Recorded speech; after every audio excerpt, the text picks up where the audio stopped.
What's up, everybody? Happy Monday. This is Bill Forson. This is Real Talk Chronicles. I'm your host, of course.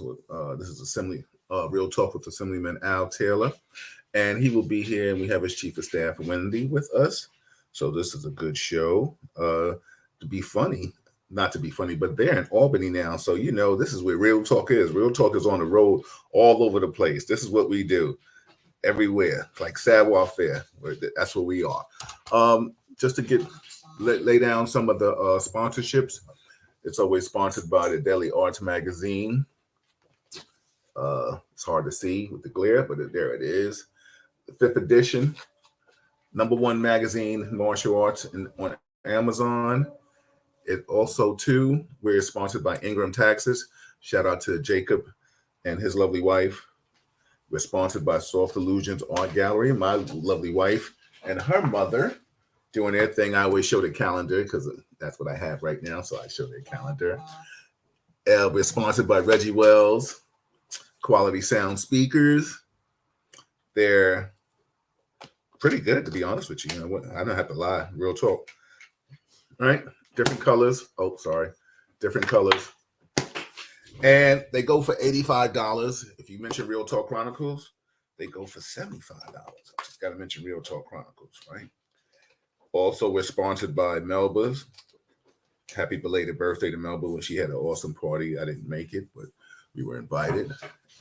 And also sponsored by Leon Ellis Chocolat. So, and Harlem Underground, can't forget that too. And without further ado, just run down the scheduling. I know the weather's getting nice, people. Be careful, please. We got so much still going on in New York and around the world. And then we got another variant supposedly hitting New York City. That's killing it. I'm doing a brunch party every third Saturday of the month at Row House. So hopefully people are vaccinated, or if you're not feeling good, don't come, because we got too much to lose and nobody's trying to get sick at this stage in their lives. So with that being said, let me just run down. Oh my God, what am I doing? Let me turn down the volume on all these devices I have. With that, the first Monday of the month is Assemblyman Al Taylor. The second Monday of the month is Dr. Marilyn Corder. The third Monday of the month is Allison Williams. She has a birthday this month, so we'll be rocking with her at the Sugar Bar. And the fourth Monday, Pastor Kevin Graves. I think he still has a show with us. I don't know. He hasn't been here all year, but he better come back. What's up, Colin? How are you? And every Wednesday we have my panel, law enforcement, and Richard Williams. We have Chuck and Kevin, and we talk about a lot of good stuff. So without further ado, I want to introduce Wendy and let Wendy introduce herself and tell you what she does. And until the Assemblyman comes, Wendy can break down how she's doing. And then we can get into a whole other bunch of stuff. So, Wendy, what's going on, sis? How are you? How are you doing? How's everybody doing this evening? So I am here standing in for the assembly member as he had to run down to chambers, and they are taking a vote on a very important bill that has just been introduced. And I'm going to let him talk about that because it will affect us. And it does have to do with our lieutenant governor. So that's going to be some news for us. And I didn't think they would be voting on it so quickly, but here we are. And that's where he's at right now. Again, my name is Wendy Lorenzetti Olivo, and I am Assemblymember Al Taylor's Chief of Staff. Assemblymember Al Taylor, for those of you who do not know, and I'm pretty sure 95% of you do, represents areas of Harlem, Washington Heights, and Inwood. So if you see him, you see me, we're all over the place all of the time. Our office is on 148th and 7th Avenue, and we're open Mondays, Wednesdays, and Fridays from 10 to 4. And what do? I make sure that I am there for the assembly member to back him up in every way, whether it's legislation, whether it's budget, whether it's constituent issues. I am mostly in our district office, which is where we work mostly with the constituent issues. These are one-on-one. People come in with all kinds of issues: healthcare, education, housing, all kinds of housing, HDFCs, Mitchell Lamas, regular. I'm losing my word right now because this is the type of apartments I live in. Stabilized apartments, right? And right now, we are working with people to help them fill out their ERAP applications. This is for people who need assistance with their rents. And there's also LRAP for people who own their homes. You can own your apartment co-op. And if you still need help and were not able to apply before, you're more than welcome to call us, and we are here to serve. Our office number is 212-234-1430. And so that is part, we do everything, right, Bill? I cannot Yes. think, let me tell you, we are out there all of the time, making sure that our communities are well represented, making sure that the voices of the voiceless are heard. And that is not an easy task, because when our communities are kept from resources, we don't know what to ask for. So it's my job to make sure the assembly member gets the reports back from the district to be able to represent and introduce legislations that will benefit our communities in Albany. So let me ask you a question, Wendy, and thank you for that breakdown, because you said so much, and hopefully we can pinpoint some of the stuff until the Assemblyman gets here. How is it working? How is it working with the community? And how much are you all, just not just maybe you and Al, but just legislators and politicians, able to get things done? Like, is the process harder than it seems? Because a lot of times people think something is not getting done, but there's a process to that. So elaborate on that for me, please. That's got to be one of the most frustrating things, right? So each member has a team to back them up. And so I think you've met most of our team. There's the scheduler, there's the community liaison, there's the constituent services person. Because the assembly member is a junior assembly member, we can say this would be his 5th year. We have an election coming this year. The budget is smaller, therefore the staff gets paid less, and we are less people on board, which means we have a whole lot to do to be able to support our member with less. But here's the thing, right? All of us are in that office because it's what we want to do. Nobody comes into this for the money. And so the way in which we support the member and make it possible for him to do the things that he needs to do is by making sure that we are also serving, is by making sure that we are as responsive as possible. One of the most frustrating things, however, has got to be, which is understandable, how people don't know what it takes to make something happen, right? So it's like, oh, I've been going to your office and I have this, let's say a NYCHA development. So, I have a tenant. Oh, it's been 2 weeks and y'all ain't done shit, right? And I'm like, hey, it's been 2 weeks. Give me a second here, So where it would, we will fight until things get done and fixed, and no tickets are closed. And if they're closed, we make sure they reopen them.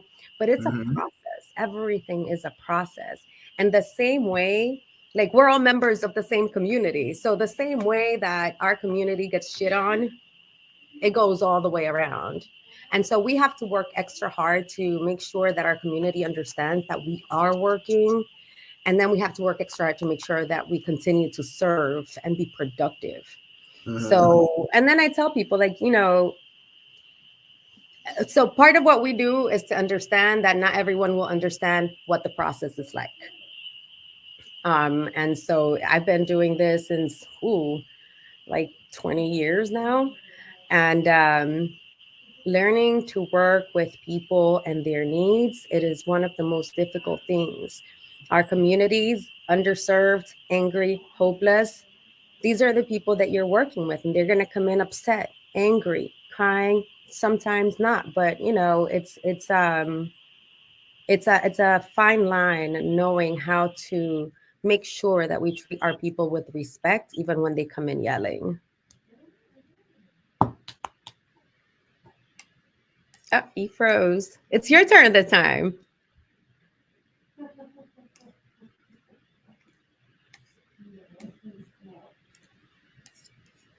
Okay.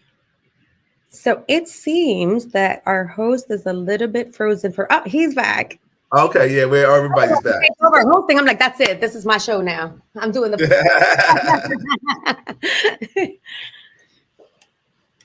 Good. I appreciate you, everybody. This is Real Talk Chronicles, and I'm your host, Bill Forster, with the Chief of Staff for Assemblyman Al Taylor, Wendy. And she is just breaking down the do's and the don't, well, the things that she has to do and the Assemblyman has to do. Like I told everybody, it's a beautiful thing. Shouting out to some of the sponsors that are in this building right now with us. We have Ingram Taxes, which is so glad to have them in here. So the tax season, no taxes are too small, too little, too big. They will do your taxes for you. Jacob, if you get a chance, put your taxes in there because everybody still needs taxes during the season. You never know what they can help you and advise you on. And also to the Daily Arts Magazine, the 5th edition. I have it right here. It's a beautiful magazine. It's the #1 magazine in martial arts. Please support these individuals, and it's Black owned. How about that? It's people of color. So you don't have to wait till February to be pro-Black. You can be pro-Black every month if you want to when they come out. So, Wendy, let's talk about the problems, like you said, when people have. Let's talk about the housing situation. You mentioned that about housing. It seems like housing is just a recurring situation. Elaborate on what's happening in housing, if you can. So one of the biggest issues that we're having right now is that court proceedings are continuing, even though there are over 200,000 cases that are being introduced and brought into the court by landlords.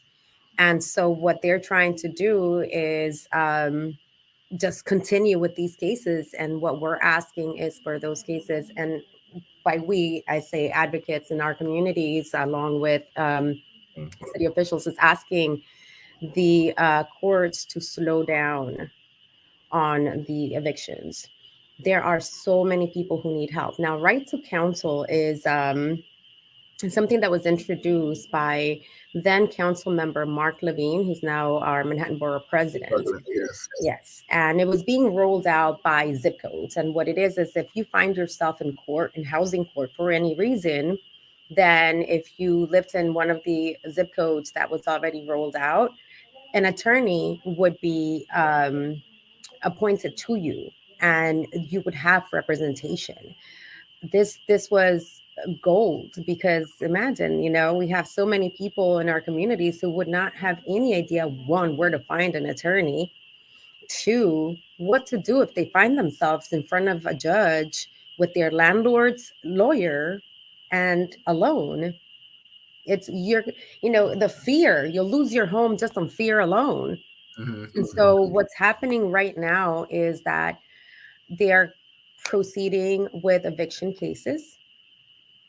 And there is a legislation in place, and I don't have the number in front of me right now, but that would slow down, put a moratorium on how quickly these cases are being presented in court, in housing court.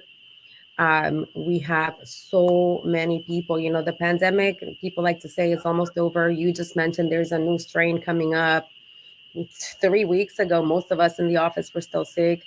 Yeah. And so many people lost income during that time that we have people who owe upwards of $15,000 of rent. And so let me ask you a question. I'm sorry, let me just interject. Is this due to COVID, or is this just a normal thing in the life of somebody living in housing or having these problems in housing? Or is this predominantly right now dealing with COVID issues, landlords trying to get rid of people due to that situation? So landlords were trying to get rid of us before COVID.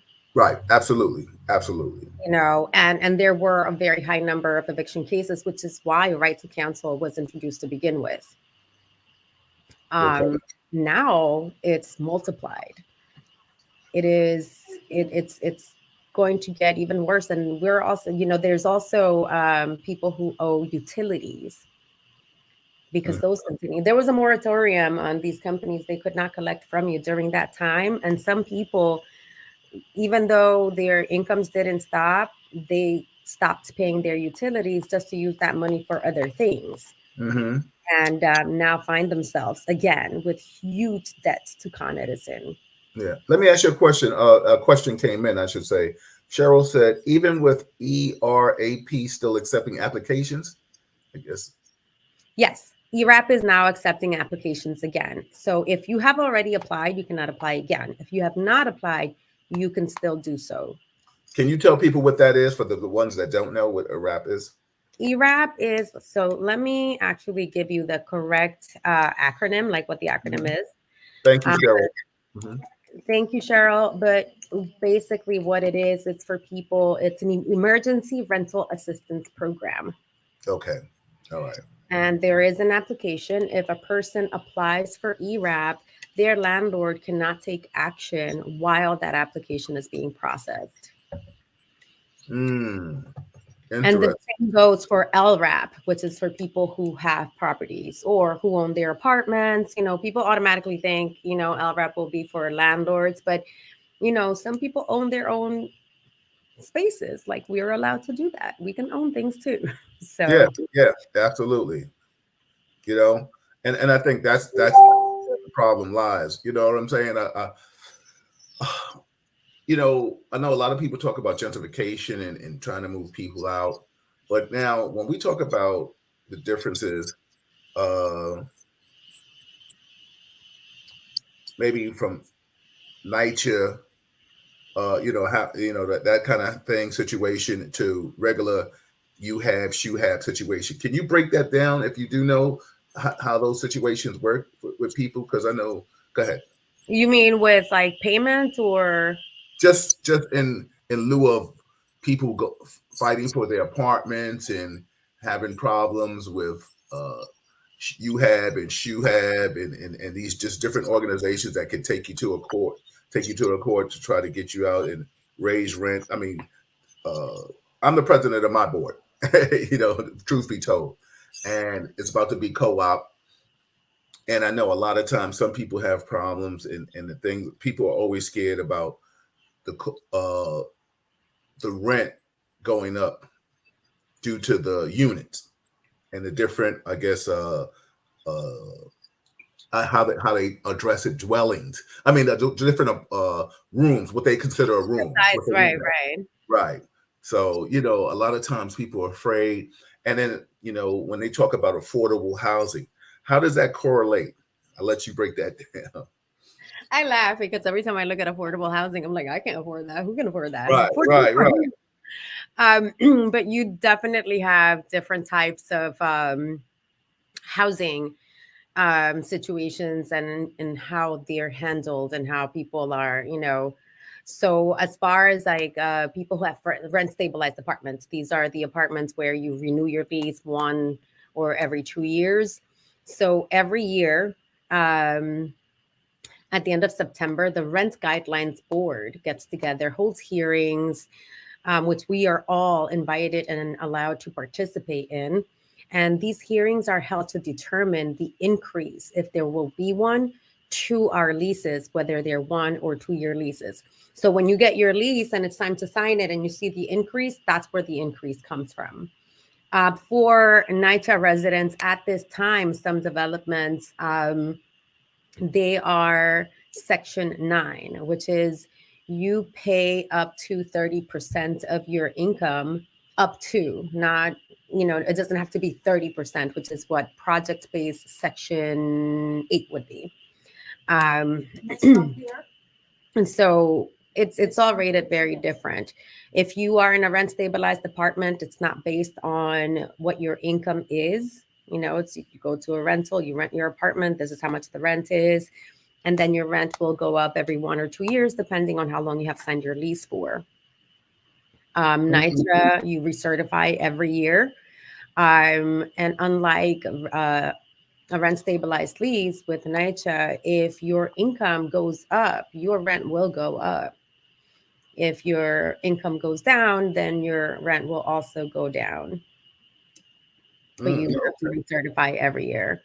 And then the other form that I'm most familiar with, we have Mitchell Lama, which is, Esplanade Gardens, where our office is located on the ground floor of one of those Right. buildings, is a Mitchell Lama development, which is people are shareholders rather than tenants.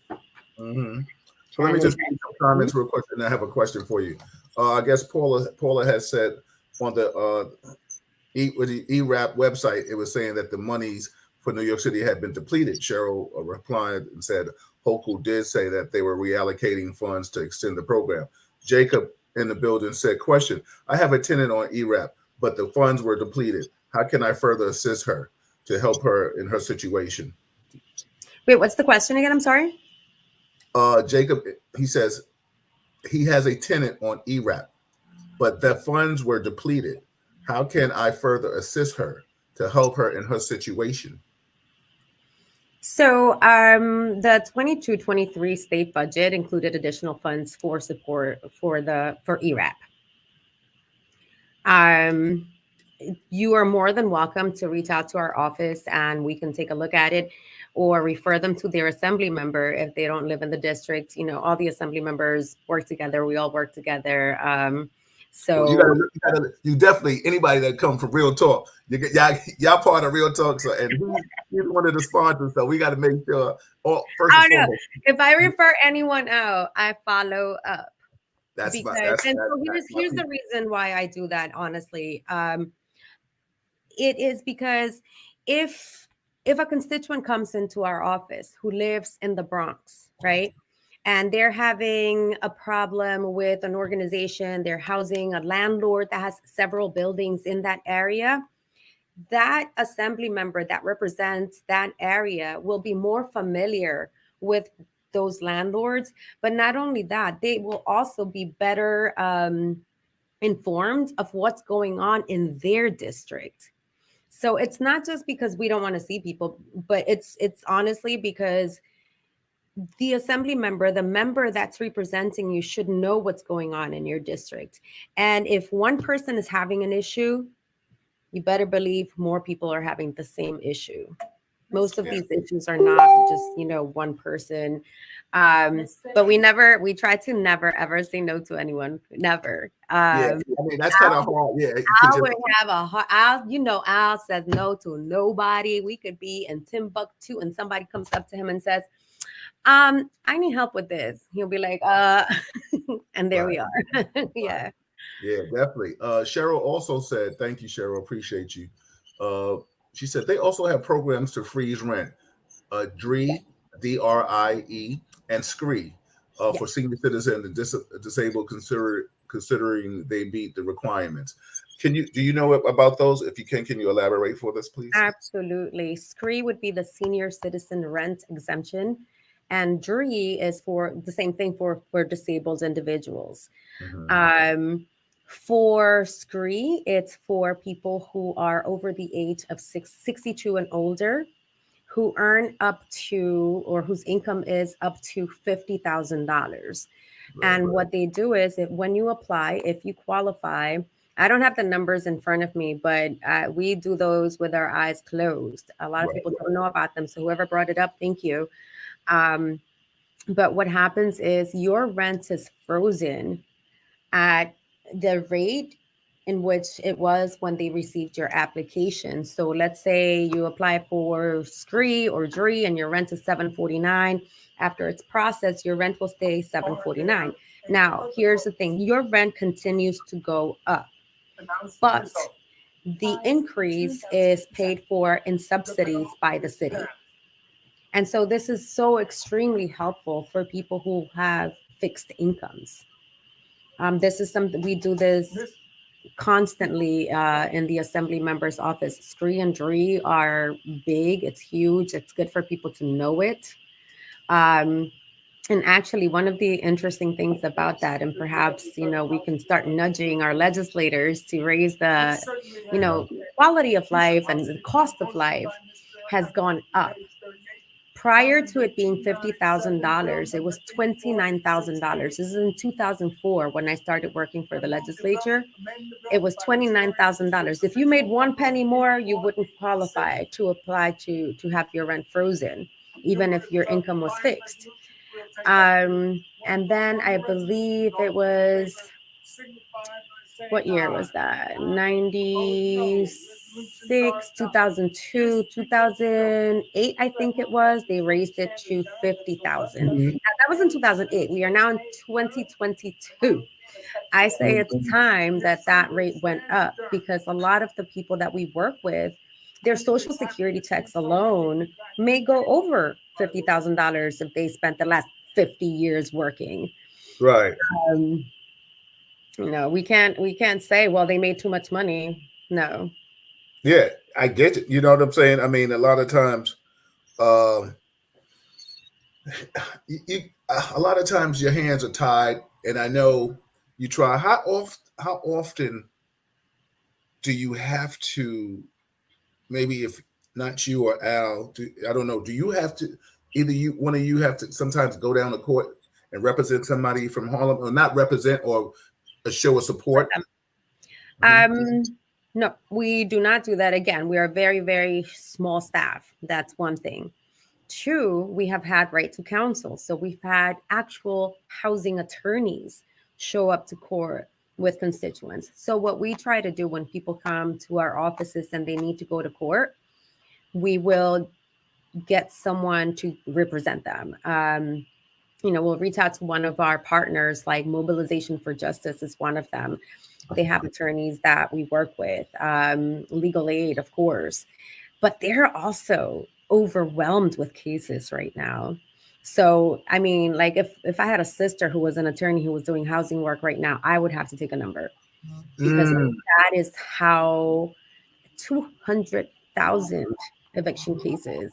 I don't think I'm exaggerating there. As I said, I was like, maybe I'm exaggerating a little bit. I don't think so. Think of the people who live in our city. That's how many, I mean, it's insane. It's incredible. It's shameful. So here's the $1 million question. Go down the rabbit hole. Is there the light at any tunnel with this? I mean, you know what I'm saying? I mean, or is this just going to be something that keeps going on? Because the one thing that seems that it happens, and of course, no fault of yours or Al's, but it seems that it's just a recycling of from one politician. It's like baton, pass the baton and goes to the next politician and the next politician, and everybody wants to say they're going to do something because housing and living conditions, are paramount. Besides public safety and things of that magnitude, it just seems like they're always like on the top 5 or 4 lists of anything that's happening. Well, I'm gonna say one thing. I have never worked for a politician. Okay, oh, excuse me. Yeah. No, honestly, like there are people who are politicians. Right, I right. have had the pleasure of working for elected officials, Danny Farrell and Al Taylor.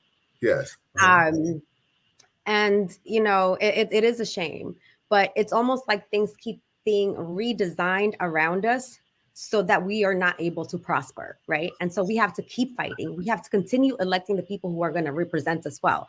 And that's another thing. You need to get out and vote, right? Do your homework. Do your homework. Who are the people running? What have they done? What knowledge do they have? And how sincere are they in what they're doing?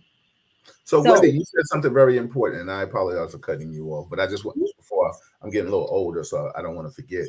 Can you elaborate and tell the people, the RTCers, what's the difference between a politician and an elected official?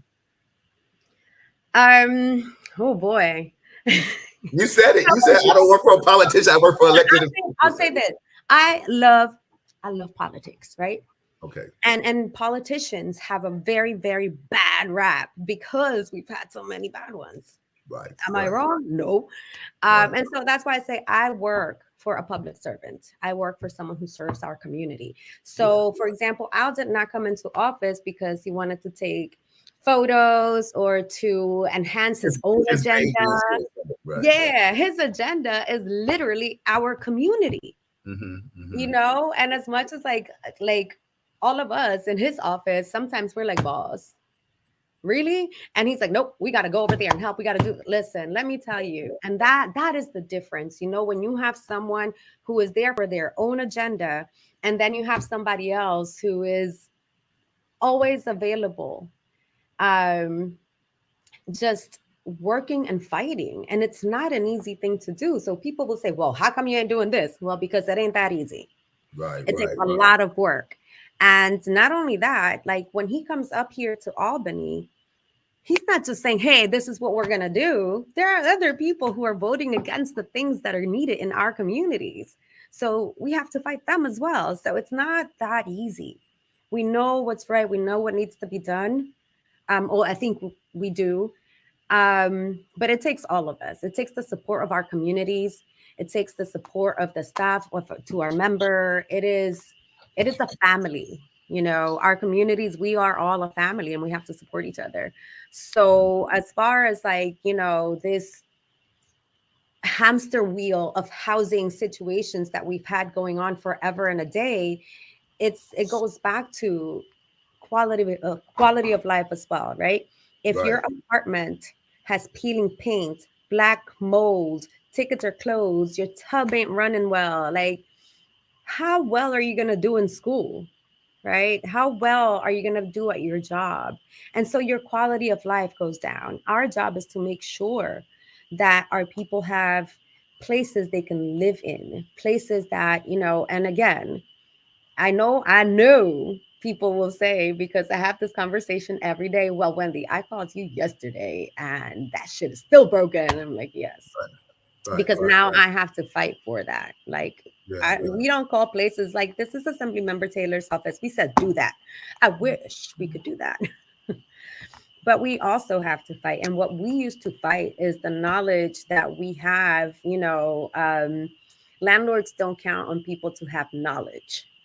And Hmm. so we empower people, we educate people, we tell people this is reality. This is how things work. This is what we need to do together. But it is supporting. Oh, look who's here. He's here. Everybody, this is Real Talk Chronicles with I'm your host Bill Fawcett with my co-host Assemblyman Al Taylor and his lovely Chief of Staff Wendy is in the And building. I'm going to switch up places here. And Good evening, everyone. Thank you so much. I'm happy to be here. I was trying to watch you guys on the flow because it showed up on my phone that you were up and it was popping. And then I saw my chief of staff was already in place. I'm like, shoot. well, brother, let me tell you first. It was good to see. It's good to see you. I know you working hard, and I know Wendy just told us you guys are up in Albany right now, and she says you might have some intel for us that you want to share or not share. And in lieu of our brother Brian Benjamin, and I know, everybody. Brian is a friend of ours, definitely. Yes. And and this is the one time when we will definitely say until he's proven guilty, let's cast any stones on that man, because like I said, he is a friend of mine, and I tried not to. And Brian is always welcome to come on this show if he wants to, but right now I'm sure he has more legal matters to deal with than expressing real talk, but this is his platform if he wants it. So go ahead, Al. Absolutely. Thank you. I appreciate that segue, everyone. I apologize. We just finished a slow roll call bill. I'll explain that in a second because I don't have it in front of me. Yeah, I do. And I'll share that in a moment. But Brian Benjamin is a friend of mine and yours and so many. And I just would say to folks that these are allegations and not necessarily factual to be evident.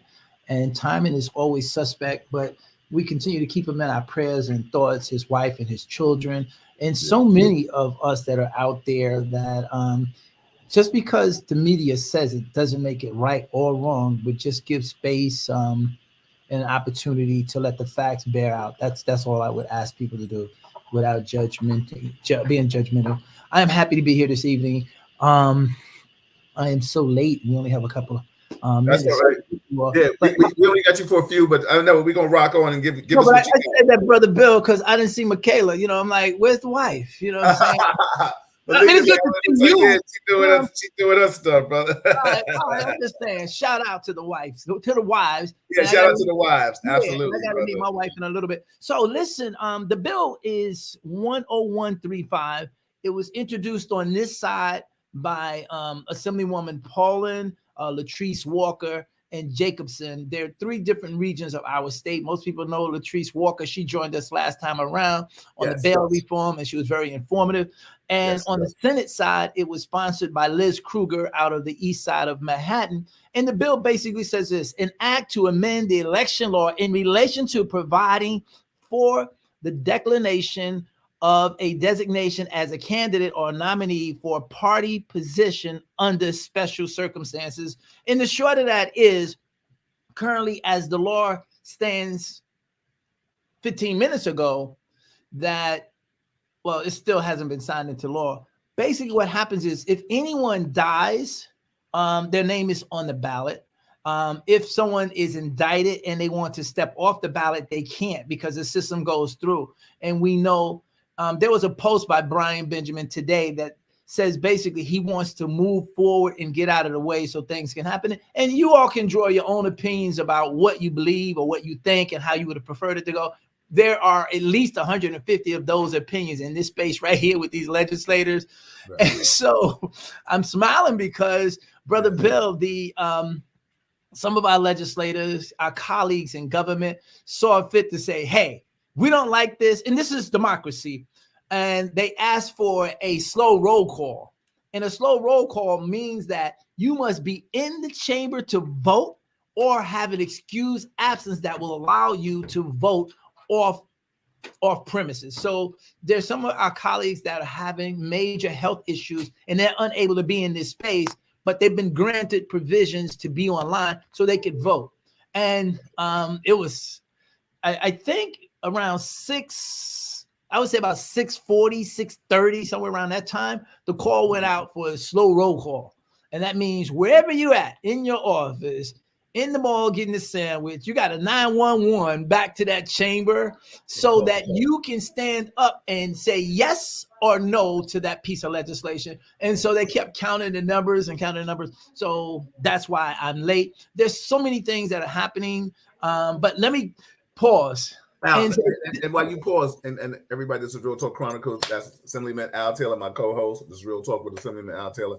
And I am Bill Forster, if you don't know by now. And this is Real Talk Chronicles. Al, let me ask you a question. Mm-hmm. For the roll, how many numbers do you need for a bill to pass or not pass with all of you up there? So you need a good 80. 80 positive will take you over. Okay. But sometimes that gets really dicey. No, I'm guessing roughly, and I apologize that it's not. No, it's all good. So let's say there are 42, 43 Republicans. Mm-hmm. You know you're going to get no there. So whatever that number is, right? But you still have over 100 left, 107 or something like that, whatever that number is. Mm-hmm. And if you can get the majority of that group, then that will offset what's going to happen on the Republican side in the assembly. So in the assembly part, what was mindful here is that as this vote was going forward, different group of the same party affiliation were taking a no position and expressing why they were taking that position. So what that looks like, where you may have had 43, you can now have 63 if you get enough on the Democratic side to roll with the other side of the party. I'm just being a straight. No, yeah, right. Real talk. Yeah. Right. And it's whatever that individual believes. It's a piece of legislation. And typically the House, it's almost like going to gamble somewhere. The House will always win. On the Assembly side, the number of Democrats outweigh the Republicans. So it's a little easier to win, but it doesn't mean that you will win every time, because there are folks that don't find, and rightly so, that they don't want to hitch their wagon to something they're not comfortable with or does not speak to their constituent base. So you have a differences, and sometimes you don't win. And so the slow roll call says you must be present. You must have an excuse if you're on video. Other than that, your vote won't count. So you had to literally get into the chamber and make sure there was a face and a body in that presence to cast that vote. And that's how you can sometimes win too. Wow. So basically, I mean, I don't know if you can say this or you can't say this. It seems like the powers that be don't want to change that law. That will, because let's keep it real. If Brian stays on the ballot, that's bad for Hochul, correct? Yeah, well, let me, and thank you, Bill. Since you said you can say you don't say, so I'm gonna go ahead and say. I love it, man. I'm gonna hit it. So here's the push. This piece of legislation that's been introduced, it's not that this did not need to happen. Everyone in the room will say we need to change this. Why? Because you've had people that have been indicted. You've had people that have died and their name stays on the ballot and there's nothing you could do to take it off. So this is long overdue, that process. Gotcha. But now the question is, was it necessary to do it now and to do it in a way that most likely favors the sitting governor? And it seems and appears by others that it's self-serving. So depending on what side of the coin you're looking at it, yes, we need to do it, but did we need to do it now? Yes, let's do it and make it active January 2023 as opposed to June 1st. So that's most of what's happening. But it wasn't a total, we don't need to change this. It was a question of, well, when should it change and who should it benefit when? So let me just say this. Is it fair to say, because sometimes people do, this is the one thing that it seems like it's always about politics, right? It's like real talk. Yeah, people don't want to say, well, yeah, we're doing this right now because it benefits us. I mean, because like I will always go back to Bloomberg. When Bloomberg changed and amended the law, and so he could have 3 terms, everybody was like, what? And he just won by the skin of his little chin. And then when he won, he went and changed it back. You know what I'm saying? So to the winner goes the spoils. Yes. I say all that to say that even though it could seem like you said, like we're doing it because of Brian at this time, but maybe it needed to be changed anyway. So, right, why not at a perfect time, right, per se? Yeah, absolutely, Bill. But again, and I understand why people feel that way. And it's, I mean, when you take it off the thing and say, okay, Governor, this who will this most benefit at this moment? And it does weigh in favor of the governor. Right. And people had issues with that, and they felt that, yeah, change it, but why are we making it active where it appears that she's going to benefit? And folks expressed that there was a lot of conversation. We're talking about at least a 3-hour debate went on with this. Plus earlier today, this afternoon, it was in committee. And even in committee, we had to do a slow roll call. And a slow roll call is majority in the positive and minority in the negative. They'll just say that and everybody knows who wins and it goes out of committee, because on the assembly side, we control the narrative in terms of minority versus the majority. It is one of those things, Bill, that to your point needed to happen. The question is, did it need to happen now? And did we want to do this? And what's the takeaway? No matter what we do as legislators, I don't care how innocent and naive it may appear to come across or our intentions, certainly politics are always at play.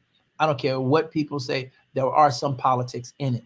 And I like to say there's some meat on it and it's beneficial to the community. I didn't say that in this situation. I'm just saying I like to say that. Absolutely. No, I mean, that's one thing about Real Talk is it's Real Talk. So, I mean, if you can, or if you have an idea, if once Brian is removed, going forward, is there any speculation or who might be the lieutenant governor and running his place? Because it's supposedly they're talking about Como is trying to come. He might try to run back as an independent, right, or something like that. Is that the what you talking about, Brother Bill? What you talking about?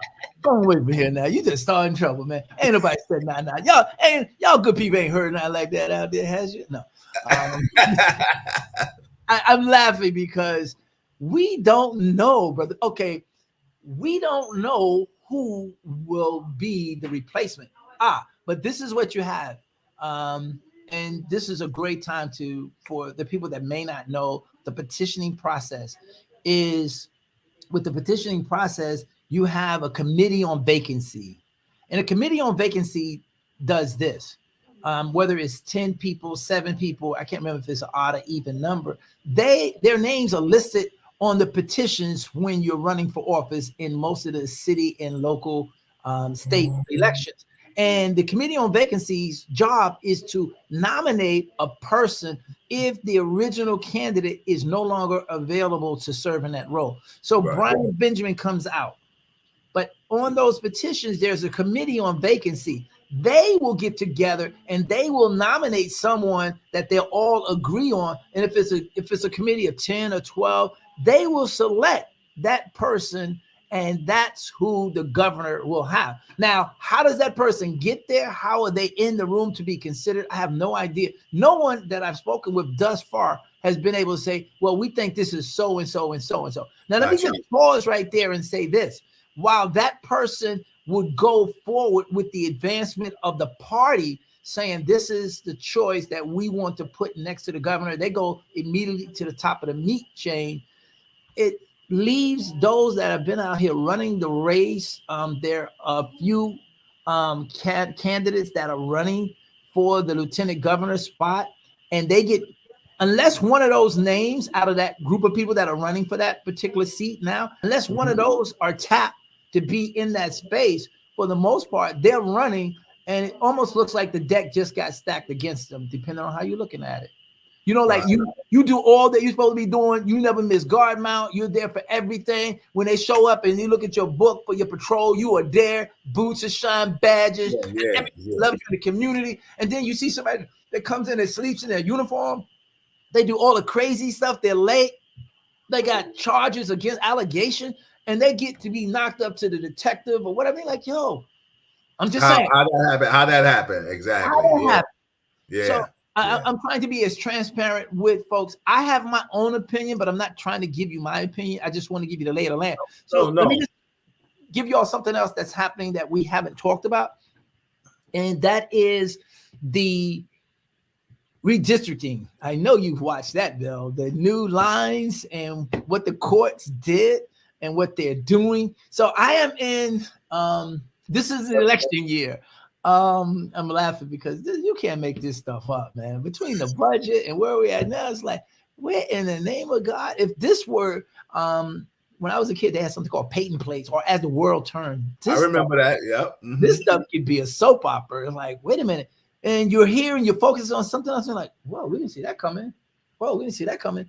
And so now the courts rule that the redistricting lines that were put in place are unfavorable to a particular party or people, and they have issues. They're not really saying gerrymandering, but they're saying that there was a process that wasn't followed, and that's the redrawing of the congressional lines, the New York State Senate lines, but the assembly lines are okay today, but someone has filed a grievance with the court to say that the assembly line should have been included in that. And if the courts rule that the assembly line should have been thrown up there with the congressional and with the Senate, then our June 28th election schedule, as it is today, would be moved to August 2nd with the congressional and the Senate. But we don't know. So as I'm talking to you right now, I don't know if I'm going to be on a primary ballot on June 28th or August 2nd. Stay tuned as the world turns. Wow. That's another piece that's going on. And so what that means is, well, unpack that. So we went out and we're doing petitioning. And the petitioning says I had to collect at least 500 signatures that say that there are 500 people that want me to run for office again, at least to get on the ballot. We came up with close to 4,000 signatures. Thank you all that were out there. But now those signatures are not for naught, and they're going to take them off the table possibly, and we have to go out and do that all over again. And when you're doing those things, then you have to pay for counsel, you have to pay for this, you pay for that, and then you got to raise money. It is ridiculous. I'm not campaign talking here. I'm just talking about the physical process. And the reason I say I'm not campaigning, because you see these flags behind me, the state flag and the U.S. flag. I am in a government office. I'm just telling you the process, not the campaign speech. Yeah. So thank you very much for allowing me to talk, Brother Bill. And if there are any questions or comments, I'd be more than happy to try to answer. Yeah, listen, you know, I appreciate you, everybody. This is Real Talk Chronicles. And that's good that you said that, because some people don't know the rules and regulations. When you're in a government place, you can't campaign, correct? That's right. Grandma gonna learn you today. So if there's any questions or comments, please let the Assemblyman know. Maybe I do have a question. Yes, sir. And that you can probably answer. Why do you think we will ever get against this whole wall of blue versus red, Democrats versus Republicans, conservatives versus liberals, and come together and actually vote? Because we already saw what happened for the judge that got appointed, how people was like, yo, You a good sister. You know what you're doing. You know what you're saying, but I can't give you my vote. And it just seemed like they just stayed on party lines. And I think that is so sad that as John Q. Public, we're sitting here and Jane Q. Public, and we sit and watch all over the world. Like, we got critical race theory. People don't want to do about that. They want to stop abortion. That's a whole nother thing when we could talk about abortion. Why I will say our Caucasian friends they want to stop abortion because their numbers of being the majority are dwindling. So they're telling their people, yo, listen, keep these babies so we can get back to being a little pure state. You know what I'm saying? A pure country. So that's a whole nother conversation. But I'm just saying, yeah, it's real talk. That's why I haven't joined and ever ran for anything, because I need to be able to say what I say. You know me, Al, right now. Damn right. You can run for anything, Bill. You just be you and bring it. Word. That follow you. It's Bill. You said something. If you know, I'm sorry. Good evening, everyone. This is Assemblymember Al Taylor, my co-host Bill Foster. You're listening to Real Talk right here. First Monday of every month. We are so glad to be here. Unscripted. This is us. This is what it is. Tune in, tune out. It's on you, but we're gonna keep it 100 right here. It's Real Talk. So I want to say back to you. That was a commercial announcement. I just got. There you go. You did it right. You did it right. Thank you. I just said, smooth. You're listening to WBL kicking S right here. That's it, brother. FN Frankie Crocker on your dial. Well, if Frankie's not on, then your radio's okay. I'm sorry. I'm having fun. Yeah, we're going old school. Yeah. So it is, Bill. It's sad because sometimes good people get marginalized, or people won't cross over and just do the real thing. And we see that time and time again. People are more inclined to vote along a line than necessarily voting for what's right. And I think at different times we may all have been guilty of that in terms of some judgmental thoughts or preconceived notions about something. And I digress just to say I was in the hotel today, and I went to get breakfast with one of my staff members. Actually, it was Wendy. So she got over to the hotel, I don't know, 9:30, 10. So I went into the concierge area that they designated where certain people can come in. And I was listening to the hostess in the space talk about her grandchild. And as I began to speak, not much more than 2 minutes, a woman just spazzed out on me. Oh, you're talking too loud, or you're talking to me. I'm like, whoa. I looked at the lady and I said, well, ma'am, with all due respect, I'm not apologetic for who I am in my exuberance. But if I've offended you by being a little louder, I will apologize for interrupting your day. But this is who I am. You might as well get used to me. But I want you to have a great day. Right. And my chief of staff was so angry. She was almost in tears because this was a white woman talking to a legislator, just talking to a black man. And if this were outside on the street and this had happened, it would look like, if I didn't have the suit and tie, what did that black guy do to that lady? Because she's all the way up, like in a frizzy, like shaking like that. I just looked at her like, wow. In the world that we live in. So, and I don't play the black role versus the white role. I play the role of being a humanitarian and how do we change the narrative. So I thanked her to ask her to have a good day and left. But meanwhile, I had to drag my person out because they were ready to go to tears, into war. Like, how could they do that? You know, like you can't allow other people's narrative to become your narrative. So we have a lot of work to do. I think there's an erosion of faith. There's an erosion of there are good people and everything is not black and white. And when I listen to my colleagues across the floor, and you can turn on any given time and you'll find the New York State Assembly on one of these public access stations, or you could just go online and look at some of the conversations I have on the floor. And you would think that the world was all wrong and only those people were right. But the indignation of how they respond to some of the stuff that we do, and I'm talking Republicans versus them, but they had not a mumbling word to say about a president that led a revolt in this country, only to say because he lost, he took up arms and wanted to just really do a mutiny in America. But they won't talk about that, but they will chastise you and everything else, drag you out behind a car down a Texas road to tell you that they're right.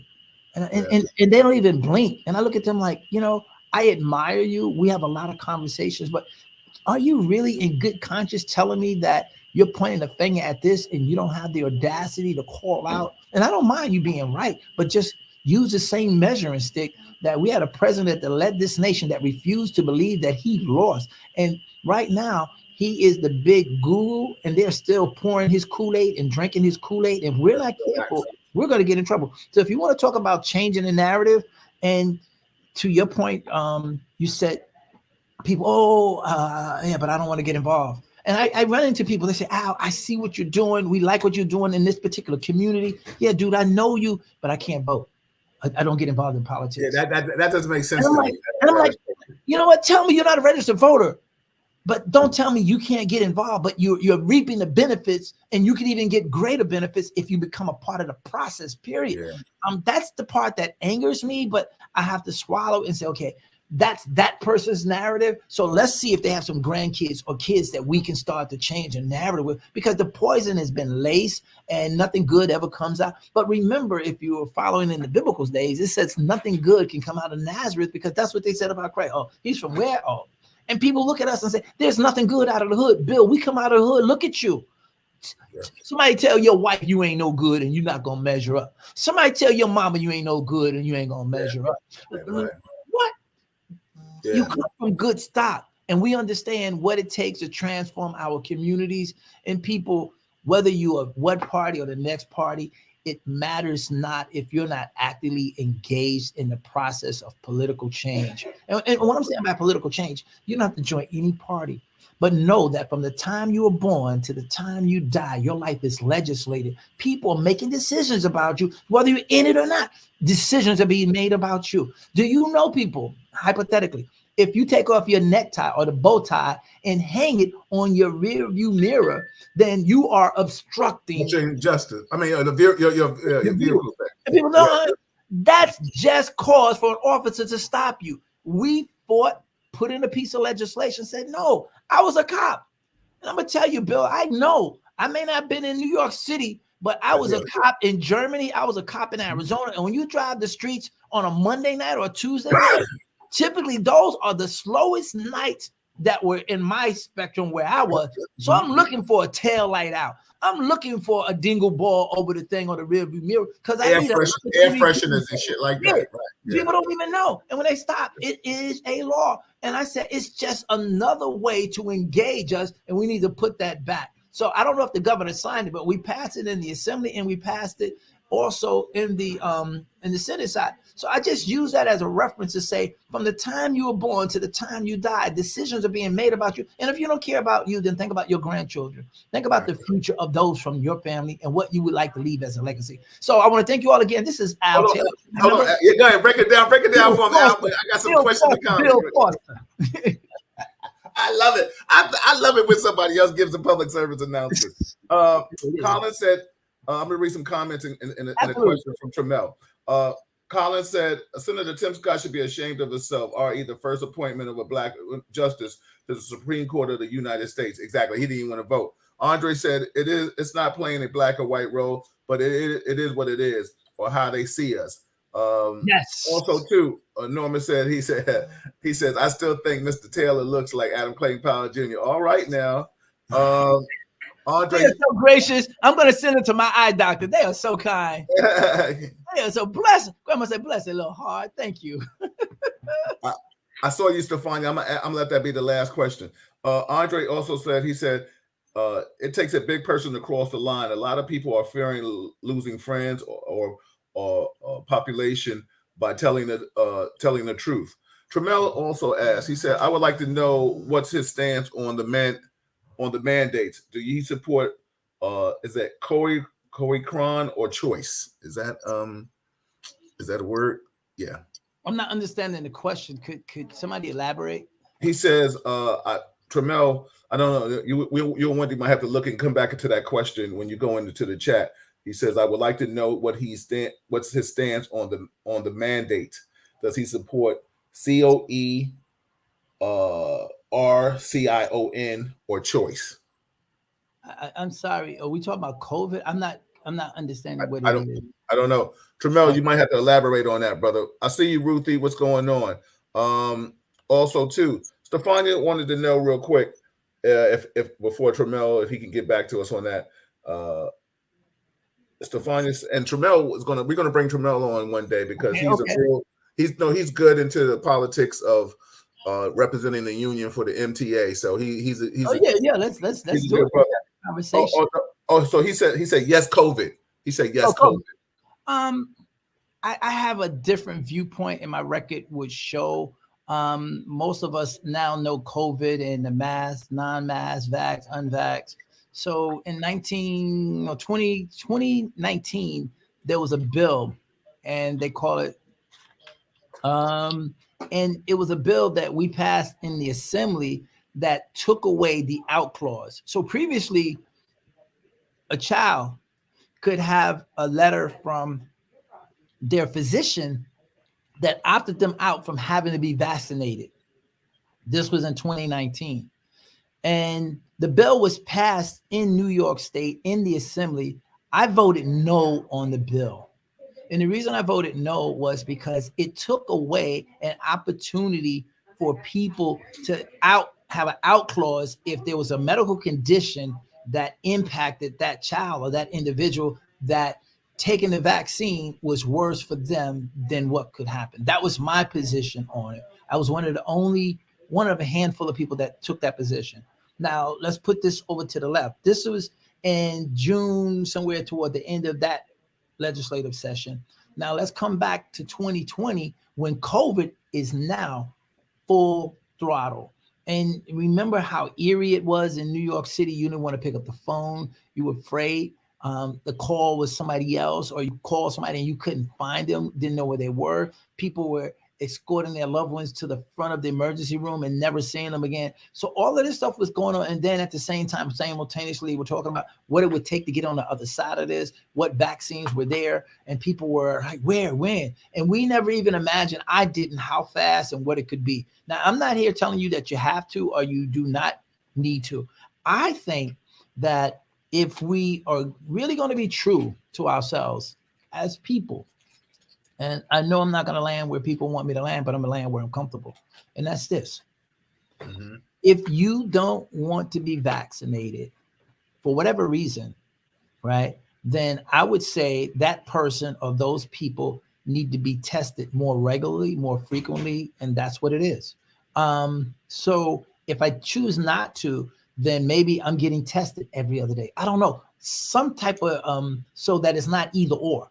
And why do you take that position, Al? Because when COVID hit, our nurses, our caregivers, and those that were providing services, delivering the gig workers that were bringing food to our doors, they were doing things in places that none of us would dare to go. In fact, nurses and healthcare givers were told, if you don't show up, you're going to lose your job.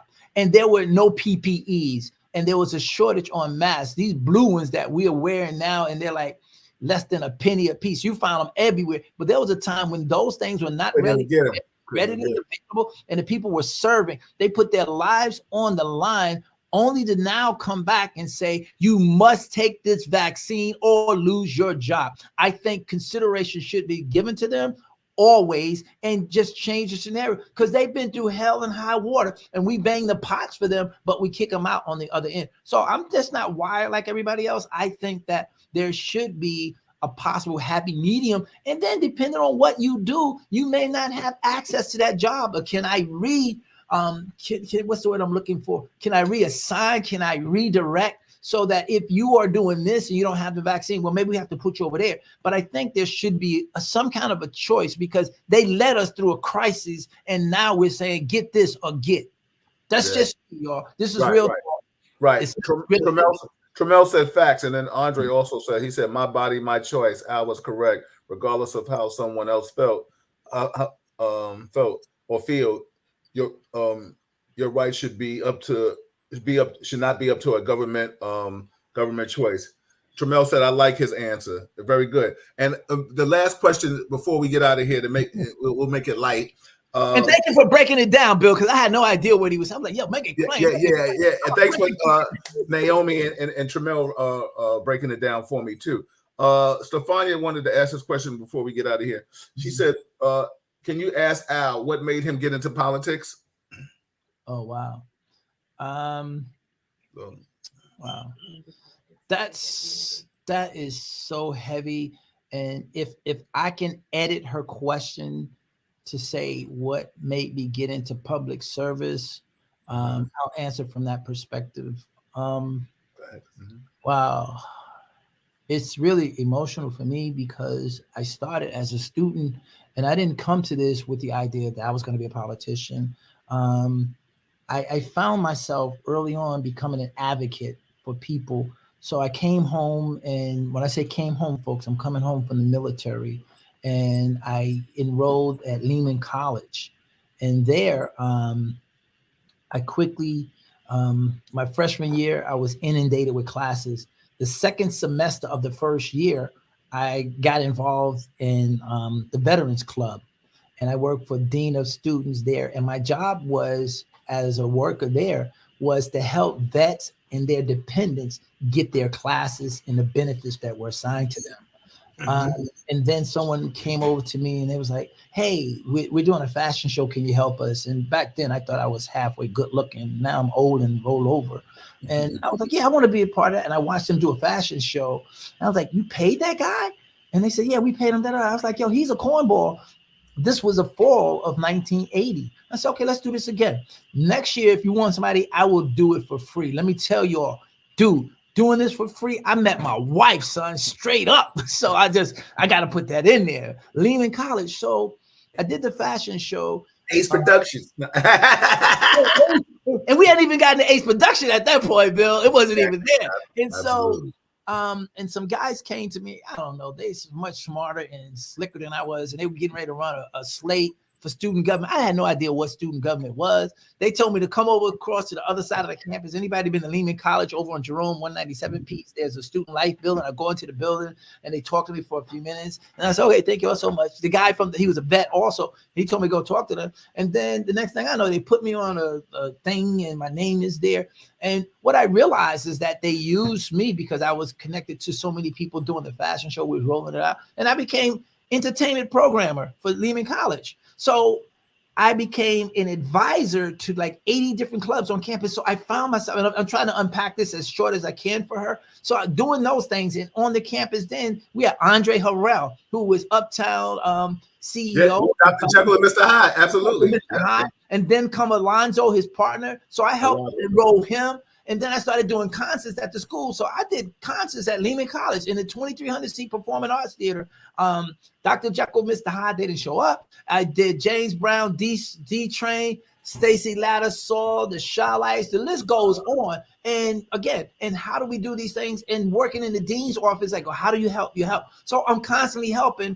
And I'm walking the campus and I got that problem. I say, oh, do this, do that. And I'm straight from the military, so I understand. And so somebody says to me, hey, you know what? There's an internship in New York City government, 8 credits, CUNY. I'm taking it. Once a week, you show up and you do some work. I get to Denny Farrell's office. I couldn't even say the man's name or what he did and why I was there. I was trying to beef up my resume. Anybody know what I'm talking about? Holler back, clap back. So then when I'm doing that work, Bill, they said, oh, there's one in the New York State Assembly and it's 15 credits. I'm like, 15 credits? And they said, yeah, just fill out the paperwork. So I filled out the paperwork and I come to Albany as an intern.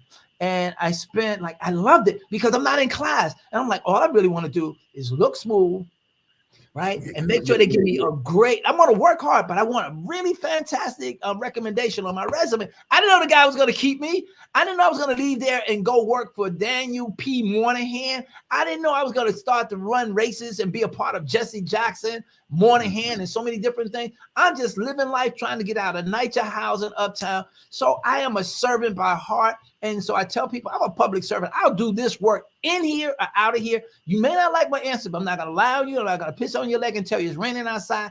If you ask me for something, I'm going to give you the most honest, direct answer that I know how to do. And because we've been J-Do, that's just a political answer. You're entitled to believe it any way you want it, but I'm going to give it to you from the heart. That's real talk.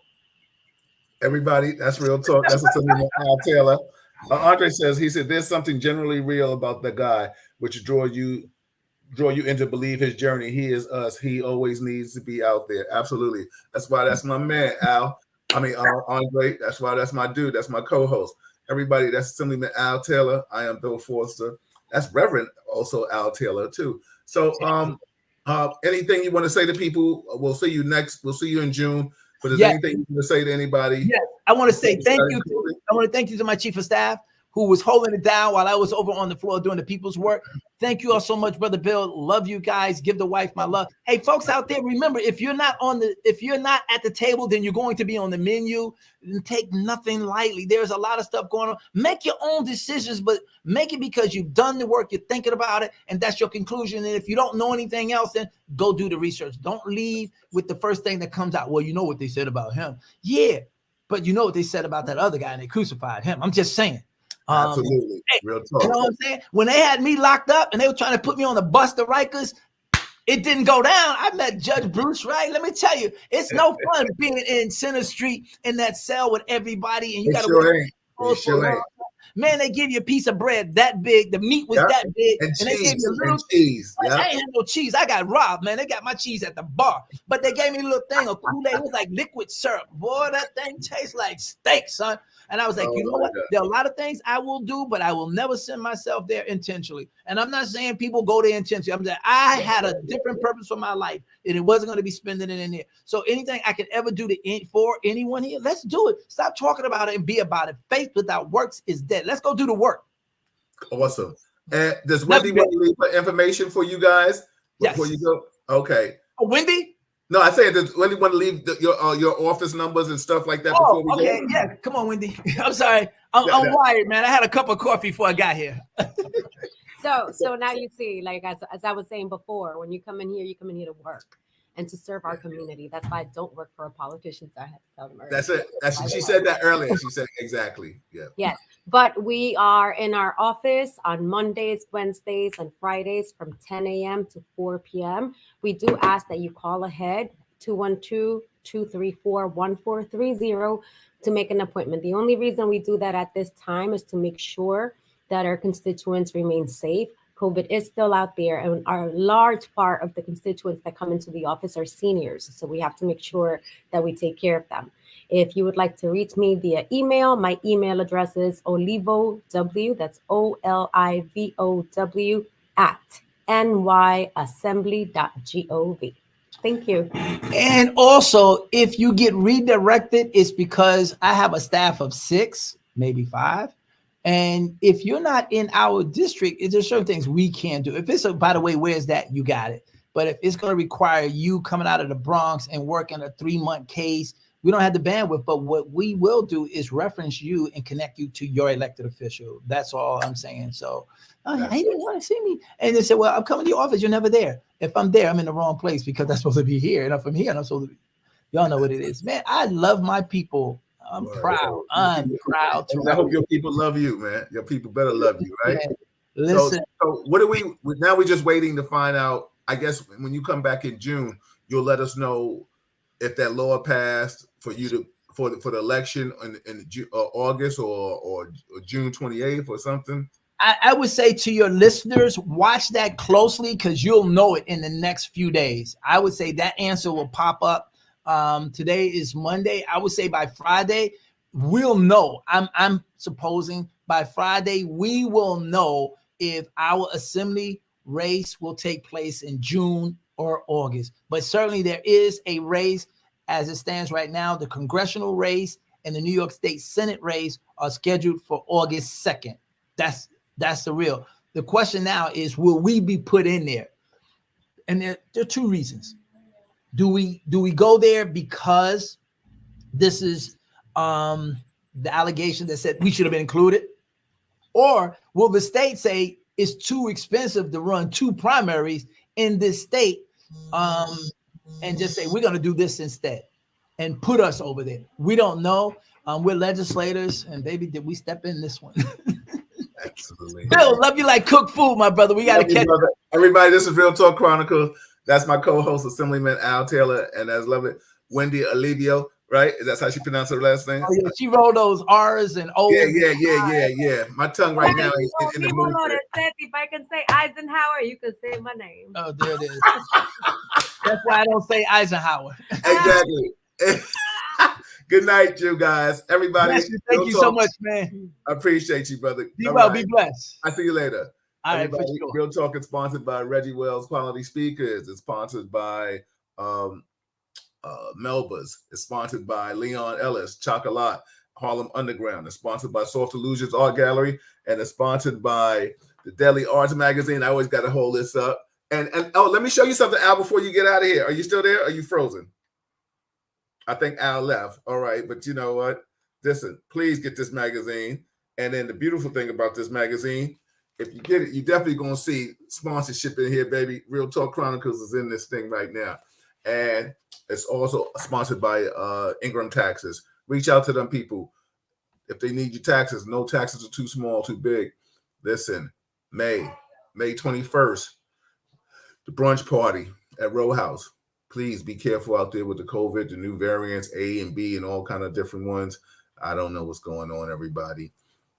Just be careful. Please be careful anyway. Still with crime, it's still the numbers. You know, the mayor has inherited some real caca. You know what I'm saying? What's up, Malibu? I see you, Mike. Thank you, Naomi.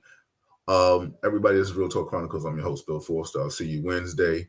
Just spread the word. Tell somebody. That's what I'm trying to do. Just trying to keep it positive and informative. It's the one thing. I don't know too many people out here bringing it like I am, or trying to give you a platform where you can converse with somebody in a position, or vent, or just have some real mature dialogue. Thank you. Have a wonderful evening.